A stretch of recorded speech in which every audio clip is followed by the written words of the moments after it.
Hello, and welcome back to episode 3 of When It Rains, It Pours, the podcast.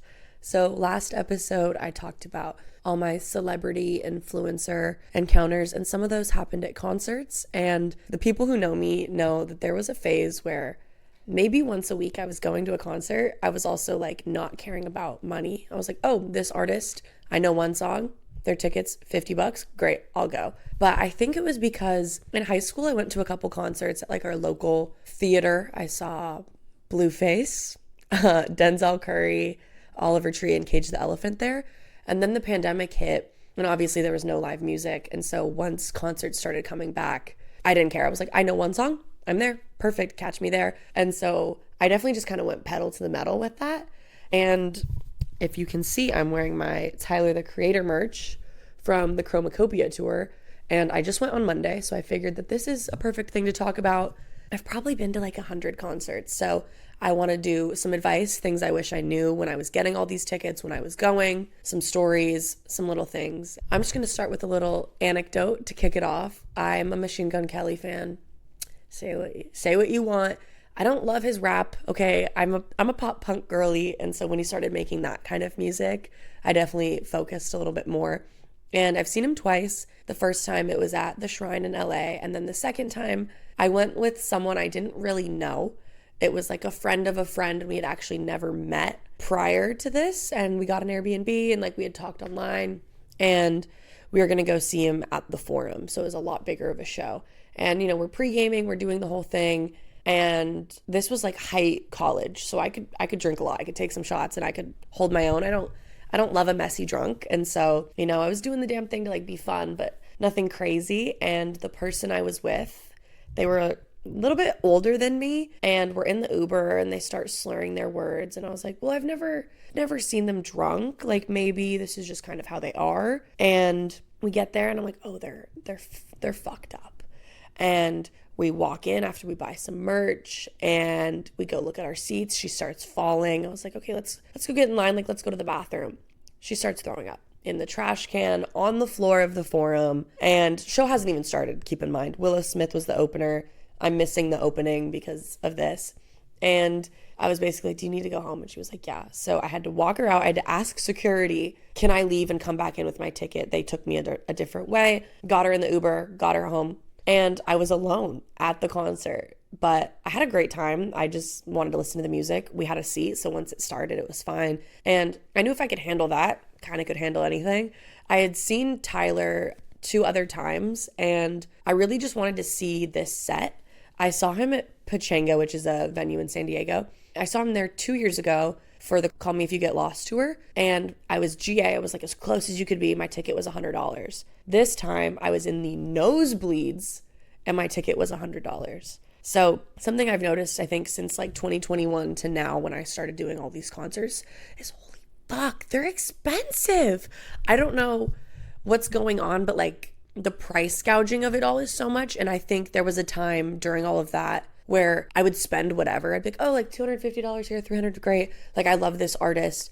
But now I think because I've seen almost all the artists I want to see, I'm not spending that. You can't make me. I also think as I'm getting older, I'm like, I'm 22, getting older. But like my body hurts, like standing GA for hours. My low back hurts. I have to start doing like ragdoll pose, stretching out. So a seat and saving money, fine by me. Fine by me. So I kind of want to talk about like some music festivals. So the first music festival I ever went to was Outside Lands. It's in San Francisco. It's in Golden Gate Park. And this was like the perfect intro to music festivals, especially the year I went. San Francisco, it can be kind of like foggy, cloudy, cold. When I went this year, it was so warm, so sunny. It's in the park, so it's like beautiful. And everyone's pretty nice. And the demographic, it's like younger, but also older people who just happen to live over there, and they go every year. And I saw Green Day, SZA, and Post Malone as the headliners, and then other artists I wanted to see. But when I'm with my friends at like things, I'm known to kind of bop through the crowd. Like if we're at a bar, I'll grab your hand and we'll walk through. But during this time, I was good at getting to the front. Like I kind of prided myself on that. And if you want, follow me on Instagram, Rain the letter J Garcia. But I have highlights on my stories, and a lot of the videos are really close because I was like bobbing and weaving my way through. So that was great because I was so close. So I was like, music festivals are the way to go. The ticket was $400. I got to see all these people and I was so close. Perfect. And so I ended up going again the next year. It was great. Didn't need to be as close. I kind of was like, okay, it's not worth fighting through. Sometimes people are assholes. The first year at Outside Lands, I met a group of people, my friend I was with, and then we met some people. They were super nice. We're exchanging Instagrams. We're Kiki, and I go to take like a 0.5 photo, and I barely bump a woman. And I was like, oh, I'm sorry. Like, I was just trying to take a photo on my phone. And she goes, I'll throw your fucking phone. Fuck you. And she pushes me. And she was like 30. So I was kind of like, okay, whatever. You need this moment. You needed to see Lil Uzi Vert so bad. But I got really close, and I've been obsessed with Lil Uzi Vert since like high school. During the time of stick and pokes, when everyone was like, oh, they fade after 6 months, I stick and poked Uzi on my ankle. Keep in mind, I still have it 9-10 years later. And I don't know where my little brain was at when I was listening to Lil Uzi on SoundCloud. Didn't realize what an Uzi was.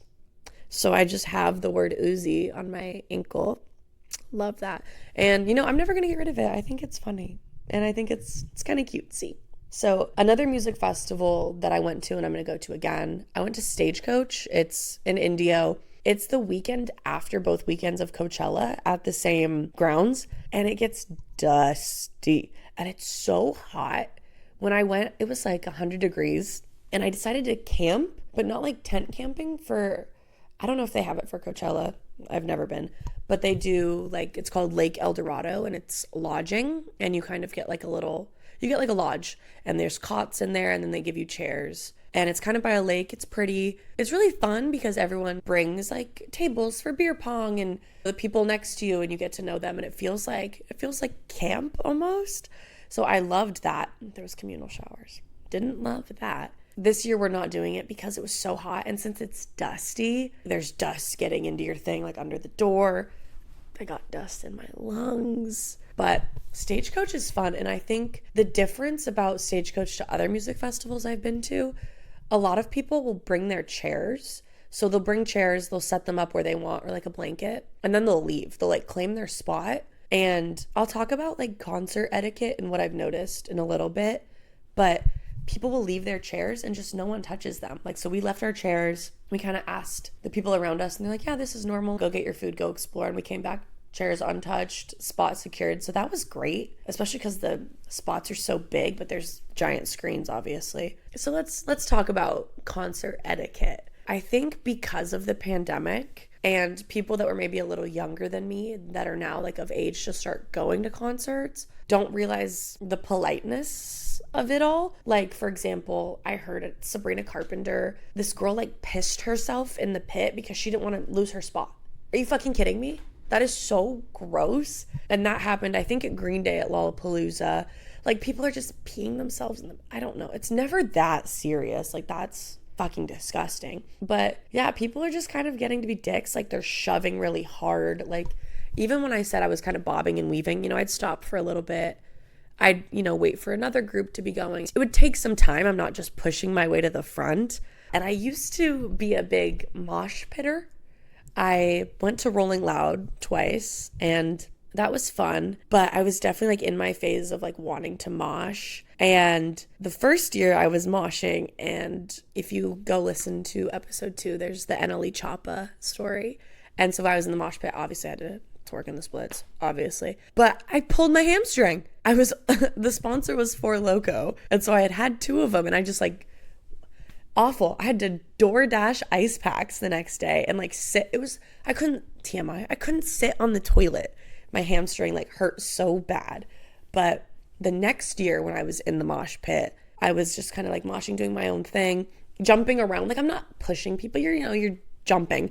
Someone just 2-hand shoved me to the ground. Just took the opportunity to shove me. And I fell on a can. Another TMI. It cut my butt. I got a really bad bruise. It was not fun. And etiquette's getting weird. People are getting mean.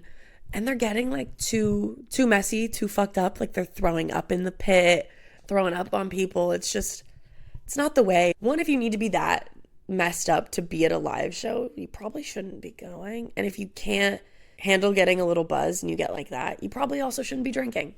Just saying. That being said, most of these concerts that I've gone to, I definitely over 50, I haven't counted. 95% of them I've been like stone cold sober. My rationale behind that is like, one, if I'm paying all of this money, I want to be able to remember the show. I want to be really, like present and focused and enjoying it. And for music festivals and stuff, one, like a drink is going to be ridiculous. It's like price gouged 200%. Like a singular White Claw is going to be like $18. $18. Yeah, not even a tall boy. It's ridiculous. So it's not worth spending money on that. And even if you pregame before, or not saying I do this, but like if you bring in some alcohol or something, say you pregame. So the festival starts at 11. You're drunk by 11 because you want to be drunk the rest of the time. And then you're sober by the time the headliner comes out.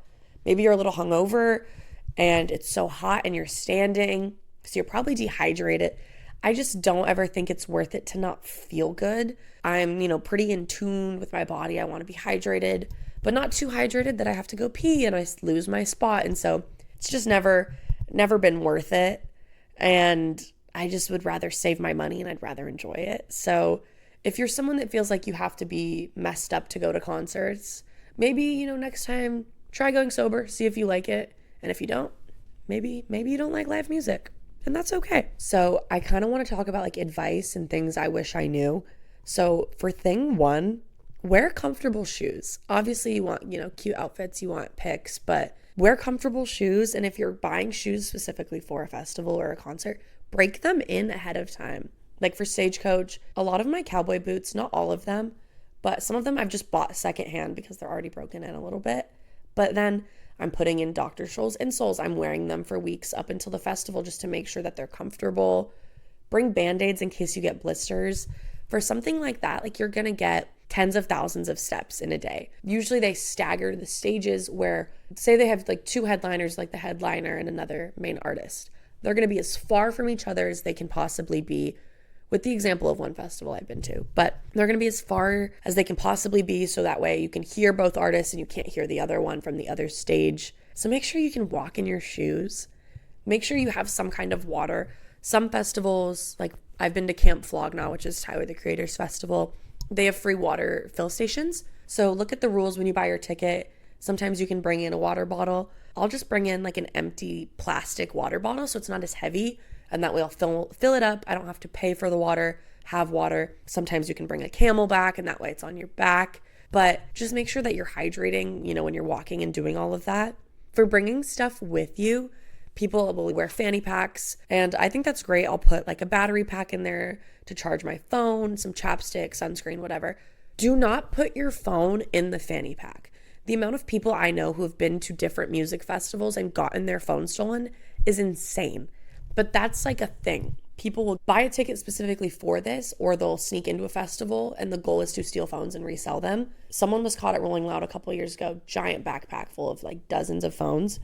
And if you have your fanny pack on in the crowd when there's tens of thousands of people around you, someone will unzip it, try to, I know people it's happened to. So I keep a death grip on my phone. I'm holding it the whole time because if someone goes to take something out of your hand, you'll notice. And that way, you can take your videos, whatever, but it's on your person and you know where it is at all times. If it's in your fanny pack, maybe you don't check where it's at for like 10, 15 minutes. And that's not great. Being sober or like not fucked up during that is a good way to keep track of your phone and your belongings. You're not so blissfully unaware that someone can easily bump into you and take your phone. It's not ever worth it. Someone told me that during like my first festival and I've taken it to heart. Knock on wood, never had my phone stolen. So if you're going to take anything from this, do that. Hold on to your phone, death grip it. And then honestly, this is going to be controversial. Bring a jacket. I don't care. Bring a jacket. How I said outside lands the first year was so sunny. The next year, because I don't really go to San Francisco. I had gone a couple times, didn't love it. The next year I was like, oh, it's sunny. It's sunny in August. So I didn't bring a jacket. And then they have this thing that the Carl, and it's what they call the fog in San Francisco, came in and it was freezing. I was miserable. So then the next 2 days I brought a jacket, obviously. And for Stagecoach, it's during the day. It's so hot. But then it's the desert. So at night, I had a jacket. Just tie it around your waist. Have someone hold it when you take your photos. I think, like, I remember being 10 and I was like, that's so embarrassing. I can't have a jacket. I can't have it tied around my waist. That is so embarrassing. Now I'd rather be toasty. So just hold it, bring a jacket. You might as well, especially somewhere like the desert, and Coachella's in the same area. You don't want to be cold. When it comes to the shoes and everything, I know I said I buy like secondhand shoes. One year at Outside Lands, though, I had thrifted some boots and I didn't inspect them well enough, and they had like rot basically. And so we were walking, my shoe breaks. The heel completely comes off the bottom. My foot is touching the ground. I had to go to like the medvac tent, get duct tape, wrap it around my shoe so I could watch the rest of the time. And I know concerts and festivals are like a fit off, which is great. I love a good outfit, but make sure your outfit is like functional before you go. Make sure everything's comfortable. Make sure it's not going to chafe. If you're walking a bunch, make sure it's not going to get dirty. Do all these things. Make sure you can walk in your shoes. And just make sure everything is functionable, because if I would have actually looked at those shoes, I would not have worn them, because I was barefoot in Golden Gate Park basically, and my toes were freezing. So just note that. Always wear thick socks. Do that sort of thing. Another music festival I went to was When We Were Young. It's a one-day festival in Las Vegas. It's basically Warped Tour. They bring it back. And this one was different because the headliners, the stages were right next to each other. And I loved that in the sense that, for example, it was Blink-182 and Green Day, and I thought they were going to be at the same time, and I was going to have to go, from one stage to the other, and I was going to miss them because normally festivals are like that. But these stages were right next to each other, so the entire crowd, you're watching Blink-182, and then Green Day's setting up, and so once they're done, you just kind of shift and look, and then the next band's going, and it saved a lot of time, because something that also sucks is if you're at a show and then you have to wait for the opener or the main person and they're running late, like that's never fun. So I loved the setup of that, and there was a bunch of cool booths, and I think that one was really well organized, well prepared. 10 out of 10 would go again. I'm going again this year. And a festival I wouldn't go to again is Rolling Loud. I've been twice. There's just not enough to do. Festivals are really cool in the sense that they'll have like activations, and it's almost like a convention, and you'll go and there's an alcohol brand sponsoring this, and you'll go and get free drinks, and you'll take photos and merch pop-ups. And at Stagecoach, there was like a Yellowstone pop-up for this show, and you could just explore and, take photos and do all these things. And Rolling Loud doesn't really have that. It has like a Ferris wheel and stuff, which is cool, but then you ride it once, you do these things, and by day 3, you're there for 12 hours and there's really nothing to do. Another thing I would also say for all of these is eat a really good meal before you go. Just like the alcohol, the food is ridiculously expensive, and it's never that good. Sometimes they'll have restaurants do a pop-up, which is great, but if you're making food in that massive quantity, the quality is always going to be kind of lacking. So I'll make sure I eat a breakfast or like a lunch, depending on when I leave, super heavy in protein and carbs. So I'm full, I have that instant energy, and I feel better throughout the day. A lot of times you can bring in like a granola bar or snacks, do that, save some kind of energy, and then you can save money. When I camped at Stagecoach, it was nice because it was on the property. So you go in, do whatever for a little bit, come back, eat some food, maybe drink some more, grab your chairs, grab your jacket, whatever. And I would just make sure you're really reading all the information that they send you when you get your tickets. So can I bring in a water bottle? Can I bring in a chair? Do everything to make your life easier. If you haven't been somewhere for like 15 hours, think about, will I need food? Will I need water? The last piece of advice, tidbit, is it's obviously the whole, point of this is to plan ahead. Make sure you're planning how you're going to get home, and do not rely on Ubering from concerts, festivals, anything. If it's a smaller venue, it's usually easier, it's better.